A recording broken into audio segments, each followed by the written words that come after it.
முன்னாடி நான் வாடகை வீட்ல இருக்கும்போது, என் பக்கத்து வீட்ல இருந்த அங்கிள் தினமும் காலையில இந்த முருங்கைக்கீரை சூப்ப வச்சு சாப்பிடுவாரு. டீ, காஃபி சாப்பிடுறாரோ இல்லையோ, தினம் இந்த முருங்கைக்கீரை சூப்ப அவர் கையாலேயே கீரைய பறிச்சுட்டு வந்து, அவரே செஞ்சு சாப்பிட்டுருவாரு. அவருக்கு ஹார்ட் அட்டாக் வந்ததுலேருந்தே இந்த சூப்ப தினமும் சாப்பிடுறதா என்கிட்ட சொல்வாரு. இப்ப அவரு இல்லனாலும், அவரு செஞ்ச சூப்பு எனக்கு இன்னமும் ஞாபகத்துல இருந்துகிட்டே தான் இருக்குங்க.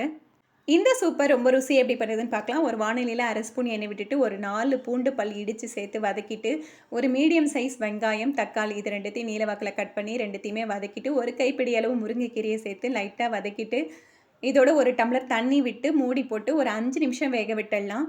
ஒரு சிலர் முருங்கைக்கீரைய குக்கர்ல சேர்த்து வேக வைப்பாங்க. அந்த மாதிரி வேக வைக்கவே கூடாது.